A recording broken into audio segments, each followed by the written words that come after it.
This season, it really feels like it's hard to trust any quarterback or tight end, and that's why we're here. We're going to talk about every player that might matter for fantasy at both positions. We're going to tell you who might be a strong start and who should be on your bench. So in week 5, we're going to have 4 teams out of action. That includes the Philadelphia Eagles, LA Chargers, Tennessee Titans, and the Detroit Lions. And while you're setting those fantasy lineups, don't forget to get your pick'ems in on Underdog.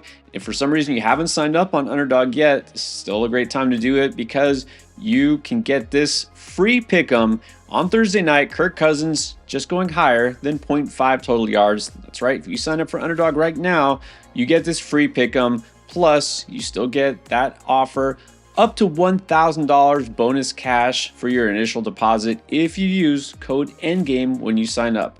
All right, we're going to start with quarterback. Now, we have been going game by game, but we're going to bring it to you a little different this time. Let's just talk tiers. And we're going to start with the must starts like always, but we're going to dive into them a little bit. This list is just not very long nowadays. It keeps shrinking week after week. Only 3 guys are must start this week. Even Josh Allen didn't really have a good week 4, but I think you still have to start. Yeah, I can't really bench Josh Allen. He on any given week he can run for a bunch of yards, run for a couple touchdowns. Like they just got rolled last week. He'll be fine. Right. I mean, look, what quarterback do you really want to start over Josh Allen? He's still, for now, set, forget, just move on. Now, on the other side of that matchup, Lamar Jackson did keep himself in the must-start conversation. Looks like Baltimore offense is back, so I don't think a matchup with the Bengals should change anything. No, not going to change anything for me. If I got Lamar Jackson, I'm starting him. Yeah, wish we could say the same for his tight end, but for now, Lamar, good to go. And then, I know we've been waiting for this. Let's put a rookie in the must start. Jayden Daniels has been playing so well. I think we just have to continue rolling with him. And it's not just in real life fantasy. He's doing it for us. Exactly. I don't really see how you would bench Jayden Daniels at this point. He's so much upside. He's playing so well. Let's just do it. He's a must start. Yep. That rushing upside. Yeah, that's what all 3 of these QBs have in common. They can score on the ground. JD is doing it already. All right, now there are some quarterbacks you should still feel pretty good about. These are strong starts for the most part. You got them and you don't have one of those 3, you're going to go with them. Let's start with Joe Burrow. He does get that Ravens defense. That still shouldn't scare you off of him.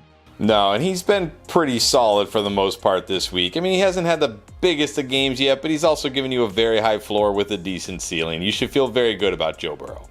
Yeah, the thing with Joe, of course, he doesn't give you any rushing upside, but hey, T. Higgins is back and healthy. They're throwing the ball effectively. I really think he could have had a bigger game last week, except for the fact that they were able to run the ball so well. I think he'll get by on volume this week, so still solid. Took 4 games, CJ Stroud finally had a 300-yard day. Does he do it again here? You still feel pretty good about him? I'm a little nervous for him this week, but at the same time, you can't really bench CJ Stroud, right? I think you still got to roll with him. Yeah, I mean, obviously that Buffalo defense has been pretty good, but again, Stroud should have all 3 receivers at full strength if Tank Dell is good to go. It sounds like he will be. And at the very least, you know he gives you a very high floor. Now, Kyler Murray absolutely should have smashed last week, and he didn't. You think he bounces back because he also gets the Niners. Not a great matchup for him. Not a great matchup, but I mean, what we got to see is more rushing, right? Only 3 rushing yards last week. Like, what? Like, start running the ball a little bit more. I think he should bounce back. I still can't bench Kyler Murray. Right. Still has that weekly upside. Kyler can be very frustrating at times, but again, there are not many quarterbacks with his upside, so you really shouldn't worry about the position if you've got Kyler Murray. All right, with Jordan Love coming back, this is why we said if he plays, you play him. Huge output, and now the matchup is actually even better. Yeah, against the Rams. I mean, let's hope he doesn't throw 3 interceptions this time, but man, he could have another big game against the Rams. Get him in your lineup. Yeah, I mean, it borderline must start here. I mean, Jordan Love, he's going to throw the ball plenty. I know he might not need to throw it as much this week, but yeah, if I have Love, I'm starting him. And then some people might be on the fence about Dak Prescott. He's been kind of up and down with that whole Cowboys team. You still feel like he's strong against the Steelers defense? Yeah, I mean, he puts up good fantasy games almost every single week. I mean, I know last week wasn't a huge game, but he always can. I really just feel like if I have Dak, I just set and forget. Agreed. I mean, he rarely has a very bad game for fantasy purposes, so Dak Prescott, at least you don't have to worry too much about him killing you. All right, our next tier are going to be quarterbacks that are still very solid options. You can roll them as your starter this week, even in a single quarterback league. Look, I know Baker Mayfield is the QB1 in fantasy right now. It's a Thursday night game. Atlanta's got a decent defense, but still, I think he's very startable. Very startable this week. If you picked him up to stream him at any time this season, just keep rolling with him. Yep, I agree, Mayfield. It's time we just stop doubting him. That includes me personally. I'm done with that. Same thing with Sam Darnold. I mean, there's Mayfield, and then there's the QB2, Sam Darnold in fantasy. This week, though, he gets his former team, the Jets. Who wins this revenge matchup? I mean, you got to put your money on the Vikings at this point. I mean, it's a tough matchup for Sam Darnold, but at the same time, like if you picked him up to stream him at any point, just keep rolling with him as well.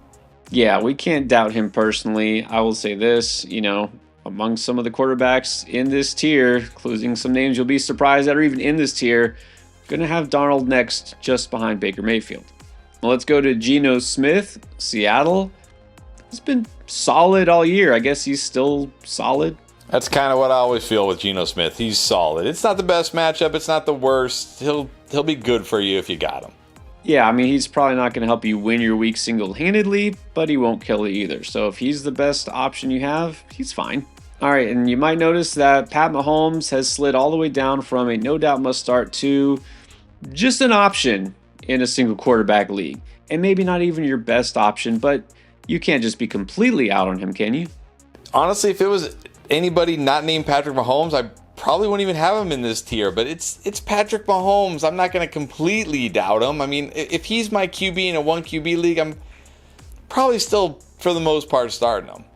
It really depends. To be honest, depends who else I got. I don't think I would sit Baker Mayfield for Pat Mahomes this week. The Saints have a pretty good defense. Man, they've lost their starting running back, their top 2 receivers. He is still startable, though. And then let's talk Brock Purdy. Finally gets his weapons back going against Arizona. I mean, he should be very solid. Yeah, he's been pretty good this year. I know that the touchdowns are just what's lacking. He actually leads the league in passing yards. So, yeah, I think if you got Brock Purdy, especially in this matchup, just roll with him. Yeah, and I do feel like he might have the ceiling to have a bigger game here, but still, I'm not going to elevate him above those other guys that we've already discussed. So Purdy definitely should come through with a solid game, but also, you talk about that yardage. I mean, if you look right now, I was kind of shocked making my picks on underdog, and I see early in the week 244.5 passing yards. I'm going to take the higher on that easily because I know he can do it, especially against this Arizona defense. Gives up the 4th most fantasy points to quarterbacks. So I'm going to take that pick. And hey, if you're new to underdog because you haven't tried it out yet, remember that free pick, Kirk Cousins just getting 1 yard. Okay, you take that free pick, you take this Brock Purdy pick going higher on 244.5 yards, and you can win your very first pick. Just make sure if you're trying underdog for the first time, when you sign up, use code ENDGAME to take advantage of all those promos. Now let's take a look at some of the best streaming options. Maybe you're missing Jalen Hurts this week, or your quarterback is injured, or you just stream the position, which isn't a bad idea. Which is going to be your favorite option in a 1 QB league in week 5? My favorite option is going to be whoever starts for the Indianapolis Colts, whether it's Flacco or Richardson. I was actually pretty pleased. I know we only saw Richardson for 2 drives, but he had already run the ball 3 times for 24 yards. He had already thrown the ball over 70 yards. They get the Jaguars this week, so whichever Colts quarterback is starting, that's the one I want to stream. I'm with you on that. I like the Colts offense coming along, and look, give credit to Shane Steichen, head coach there, offensive-minded guy, knows how to do the best he can with what he has. Although I will say, if Jonathan Taylor's out and Anthony Richardson is back and he's not 100%, I might be tempted to look elsewhere. I'll say I don't mind Kirk Cousins on Thursday night because that Tampa Bay offense has been really good, might push the Falcons to want to pass more or need to pass a lot more.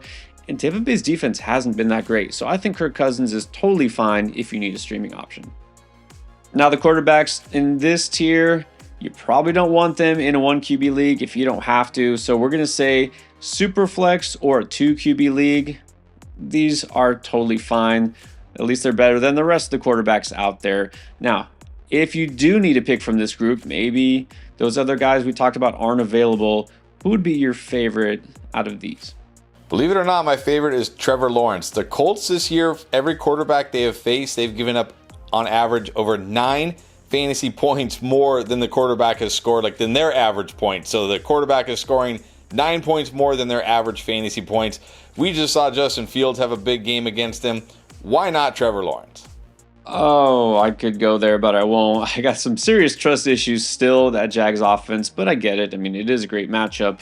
Not like I feel so much greater about the rest of these guys. I will say, believe it or not, I might go with Stafford because even though he's coming off a down game, and yeah, I know Cooper Kupp and Puka Nacua are hurt, but sometimes he's able to turn water into wine and come through with a 300-yard game when you think he can't. I think the Packers are going to put up a lot of points. I think Stafford is going to throw the ball a ton, and this Packers defense is not exactly a shutdown defense, so I would just take a shot on the ceiling here.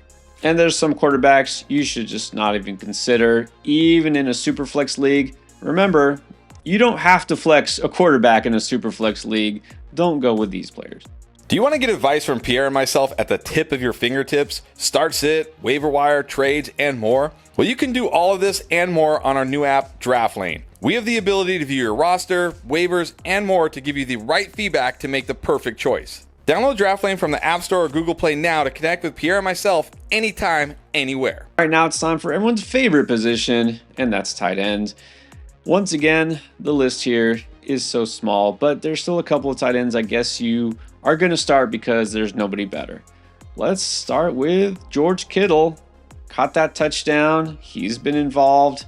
I mean, I know there's a lot of mouths to feed, but still, if you have Kittle, why look elsewhere? Exactly. He's probably got the most upside of every tight end. Why would you not start George Kittle? There you go. And then, look, a surprising name here. All of a sudden, Jake Ferguson. I mean, is he really a must start? Is that just how bad tight end is these days? I think it's both. I mean, this guy, since coming back from injury, he's gotten you double-digit points both games, which not very many tight ends have done that even once this year. He's involved in this Cowboys offense. He's one of the tight ends I feel the best about. Yeah, I mean, actually just looking through the stats from last week, 7 catches. How many other tight ends had 7 catches? I mean, Travis Kelce, I think that might be it.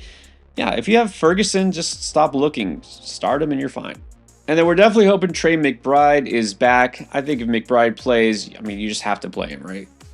Yeah, if McBride plays, I'm playing him. No, it is not a great matchup against the Niners, but it doesn't matter. You have Trey McBride, just start. All right, now these tight ends are at least solid starts. Again, there's not a whole lot out there. If you got them, just probably roll with them.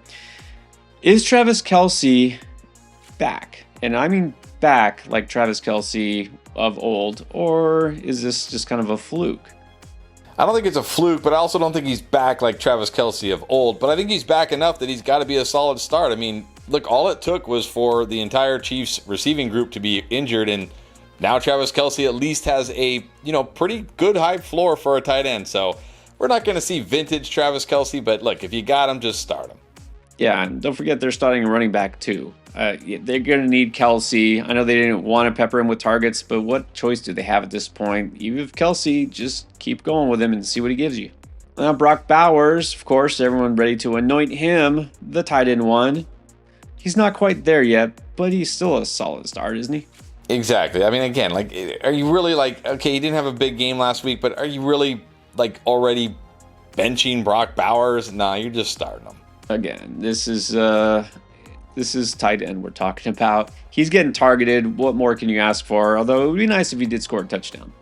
Now, Dalton Kincaid did finally score a touchdown in week 3. Didn't last week, but he was still at least involved. I guess that's good enough. Yeah, I mean, 7 targets, 5 catches. You'll take that all day at tight end, and he does have touchdown upside. Yeah, now I don't think he'll go off this week against Houston, but again, not many tight ends I would put over him. He's still startable. And then the guys we really want to finally come back and play. Start with Evan Engram. Feels like he should be active in week 5. If so, is he just plug and play? Yeah, I know the last time we saw him, he wasn't very good, but I mean, come on, it's week 1. Let's throw week 1 out the window. Yeah, if Evan Engram plays, I'm playing him. Yeah, you feel like he's going to be one of their main targets in a really good matchup. So Evan Engram is definitely a very strong start assuming he's active. And then David Njoku also out since week 1. I mean, this is the Commanders, although they're actually much worse against receivers than tight ends. Yeah, that's the thing here, because they're so bad against wide receivers, teams don't really target the tight end. But still, David Njoku is an integral part of this offense when he's healthy. I'm still starting him if he's active. Yeah, well, I guess that's true. They don't really need to go to the tight ends if the wideouts are feasting. So, look, again, David Njoku has a higher ceiling than most tight ends out there. If you got him, put him back in. All right, then, everyone's favorite pastime, streaming tight ends. Who will be the one that pops out of nowhere or scores a random touchdown? There are a lot of choices here based on matchup and what we know so far. Who would be your main targets in week 5?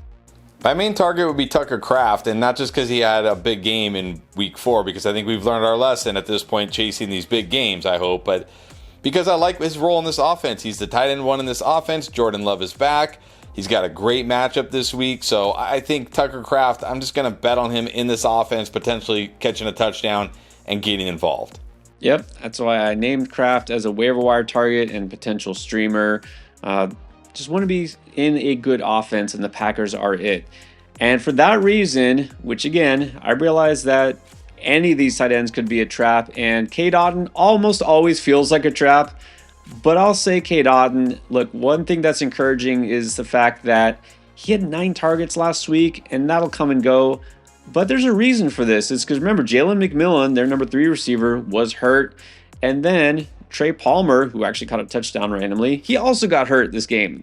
They're going to need to use the tight end a little bit more. The Falcons, not that great against tight ends, so at least I'll get someone attached to the number 1 quarterback in fantasy. That's Baker Mayfield.